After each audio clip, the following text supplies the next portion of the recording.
Judd Apatow has already tweeted about gun control. Let's see what he said. He's a huge... Maybe you'll be right. I was wrong about Hillary. I'm sure she's going to get on it here soon. There he is.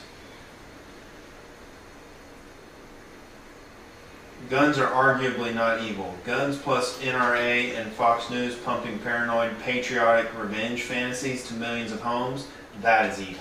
All right, well, Apatow retweeted that from Carl Newman.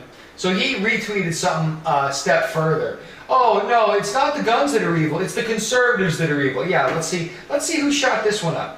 Who shot this church up? I wonder who we'll find. I'm sure he was an NRA member. Yeah, I'm sure he was a Christian patriot NRA conservative who shot that church up. All right, whatever.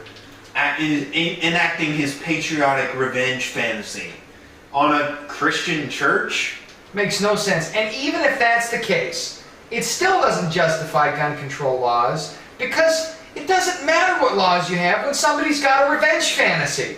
Alright, just like it doesn't matter that it's wrong to have sex with your sister, some people have incest. Alright?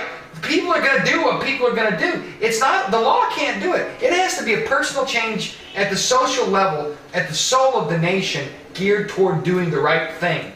That's the way to, personal, like Giuliani said, he had the right idea. You know how he cleaned up New York? He started small. Yeah, the cops saw some thug breaking in a window, that sucker got arrested. Whereas before they'd be like, we'll catch him later. No, they chased him down and everybody got the word out, oh, there's a new sheriff in town.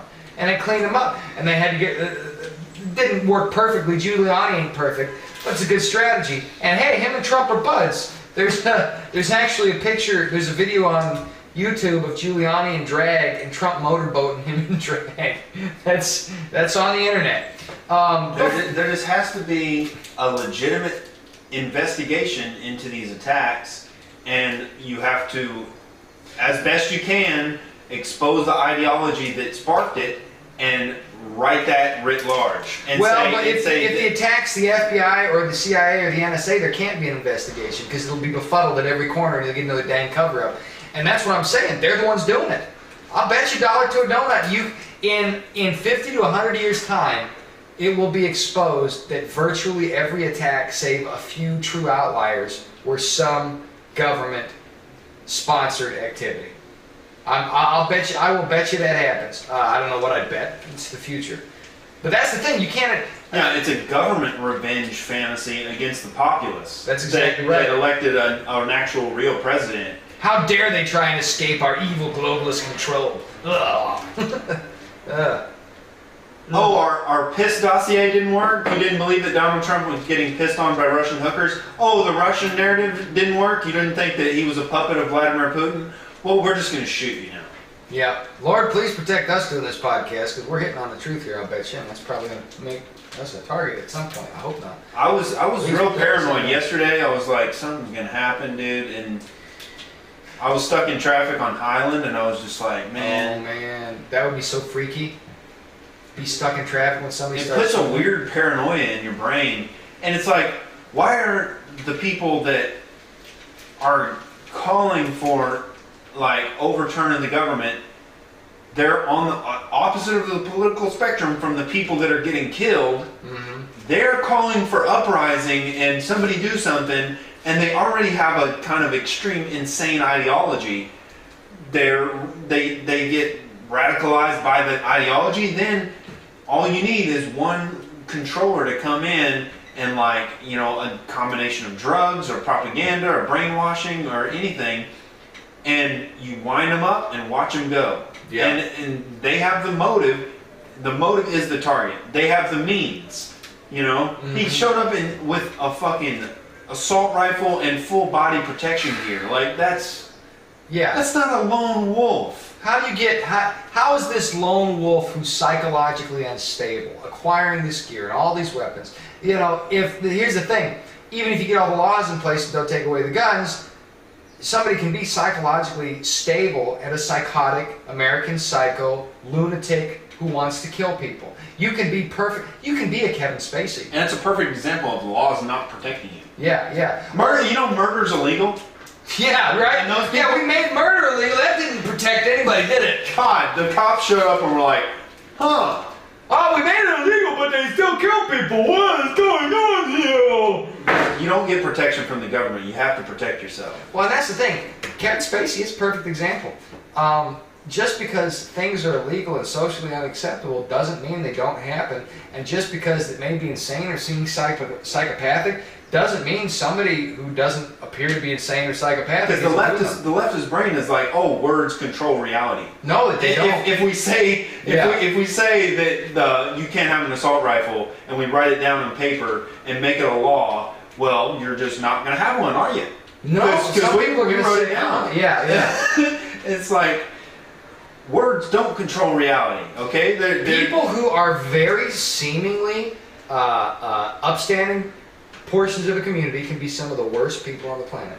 And they can go in and they can do this stuff. People who are crazy can do it too. No law is going to prevent that. The reason we have the right to bear arms, it's not about protecting ourselves from people. It's not about hunting. It's about protecting ourselves from a tyrannical government that's going to take away those arms in order to institute a more tyrannical power across a nation. It's about defending yourself from the government, because the thing is, and you people can't think that's stop some people. like paranoid delusion. It's like, have you seen the history of what governments have done in the 20th century? For God's sake, you ever been pulled over by a cop? You know, I'm not saying there's good people out there, but as soon as you're pulled over by the government, you realize you have no power. You can't do anything. You have to do everything that officer says. You're basically a bunny in the hands of a wolf at that point. You feel helpless. You feel humbled. That's the truth. That's what we're dealing with. We're dealing with a very powerful government. It gets more powerful by the hour, except, thank God, we got Trump, who's actually giving them the power back to the people and showing where the rats are at. It's like he really is draining the swamp, but how he's doing it is like, it's like he's blowing it away. It's like he got a huge-ass fan and he's just blowing it away and aiming it at spots. I don't know. But yeah. What is the build-up, though? They're attacking conservative targets. We're building toward a final Here's what's going to happen. Eventually, we're going to hit globalism.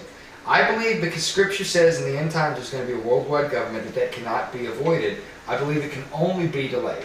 And a lot of evolutionary thinkers feel the same way. Star Trek's perfect. I think what they're trying to do, they're trying to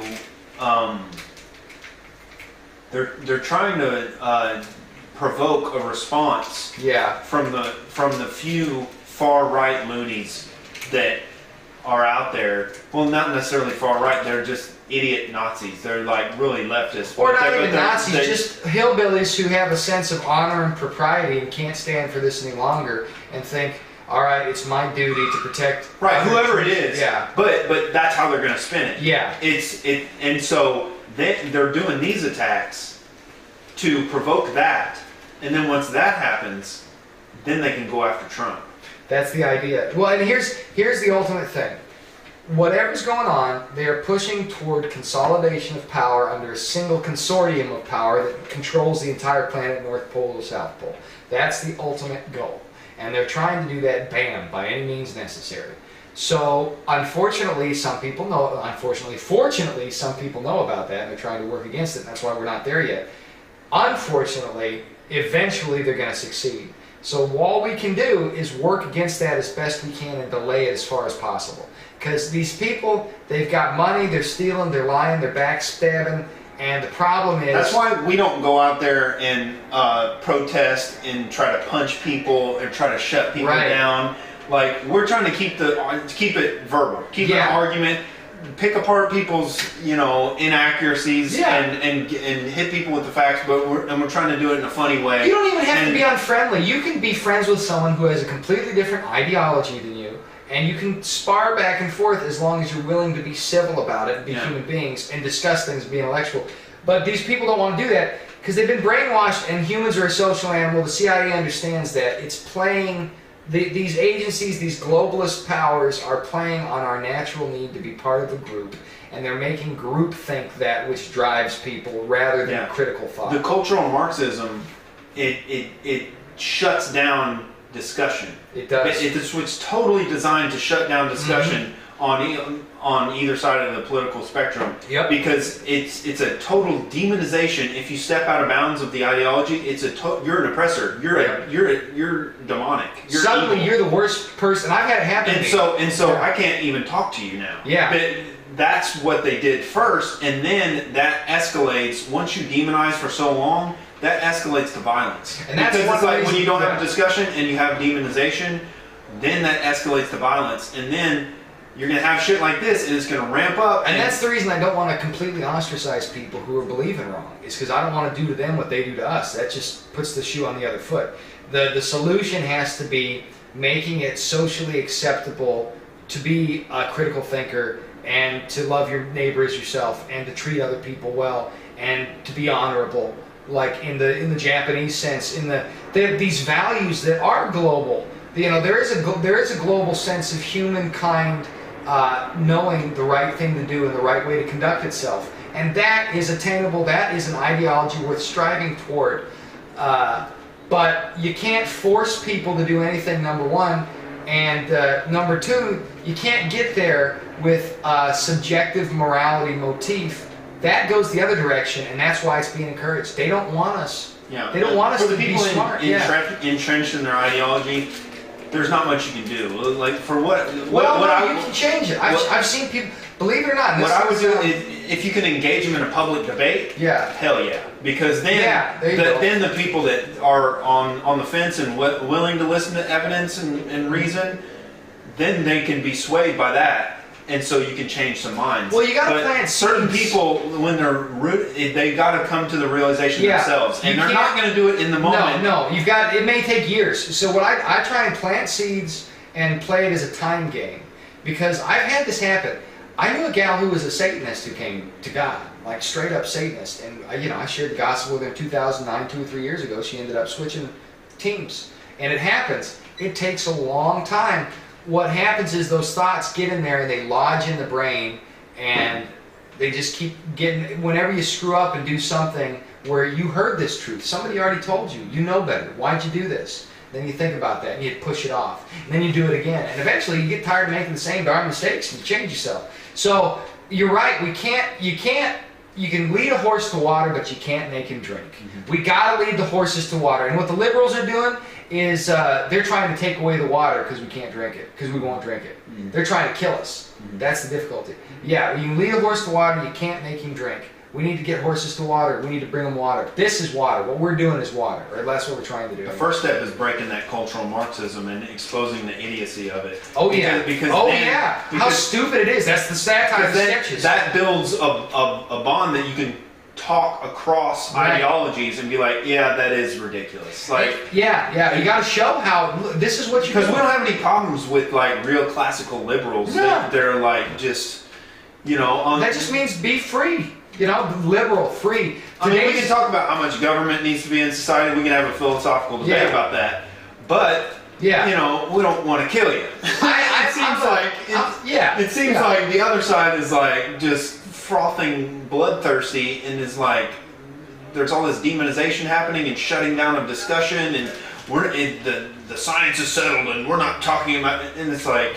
No, it's not. Yeah, that's the thing. And what's interesting, I don't do that as a conservative and a Christian. I will listen to another perspective. I'll weigh the pros and cons, and I'll give you my evidence and counterbalance. I know you disagree. We'll have a discussion on it. I'm not just going to say God said, and I could, because, I believe God created mankind from the submolecular level to the macroscopic with a destiny from the dawn of time to the end of time that's been mapped out post-dimensionally in a post-temporal sort of way, as in outside of time. I believe all that kind of stuff. That means God's got the authority. If I say it says it in the Bible, I shouldn't have to argue with you about it. But you know what I do? I don't do that. I try and take the Ben Shapiro approach. I try and argue from a perspective that doesn't take what I hold to be sacred as sacred. I just try and use pure logic, absconded from any personal ideology. And I think that's what we need to do. We need to use logic in a situation that doesn't rely on our ideology or theirs, but just relies on A plus B equals C. Putting those components together so a logical conclusion can be reached. But unfortunately, you're right. You can't do that with everybody. All you can do is throw some seeds at them and hope they take. I I think for me, what happens is when I'm in that situation where somebody's talking, I'll try and say something that's a seed and move on, because I know with some people, you're right, it's a debate that can't happen. Here's what it is. You can't, there's no situation, I think, that's going to be a one-to-one comparison of another. You've got to think critically in every situation and determine, is this a situation where I should try and make a point, or should I leave sleeping dogs lie on this? And sometimes you do, sometimes you don't. That's one of the reasons I trust God, because I don't know what the hell's going on half the time, you know? I'm like, God, you tell me what to do. I have no idea in this one. Go with your gut. Well, just don't... actually, that gut right there... Don't stab somebody in the gut. That's all we're talking.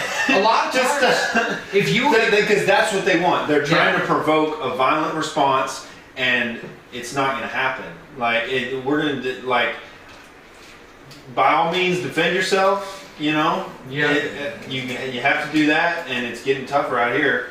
But you know, by all means, defend yourself. But we're trying to keep it a discussion and a debate of language and of ideas, and because that's the escalation they want, is the response, and then they make a huge deal out of that, and they say all Trump supporters are responsible, and like they cast that wide net. And then they do a couple of those things, and that builds the support for the president to be assassinated. Yeah, and that's what they want, is they want public support for that, because they saw what happened with the JFK thing. They screwed it up. They did not have public support for that. Man. They really botched that up. And we knew about it from the get-go. Everybody knew about it. Nobody was like, oh, it was the Cubans. Oh, it was the Mafia. Everybody was like, there was a third shooter, LBJ, how many people did you kill today? Everybody knew it. There's so many conspiracy theories. It has actually become a station, a key, a core, an axiom. That's where conspiracy theory came from. Yeah, that's the original OG when it comes to conspiracy theories, is the JFK assassination. Well, that and Roswell. And I know what happened at Roswell, I think. We'll get to it eventually. We're going to get into that.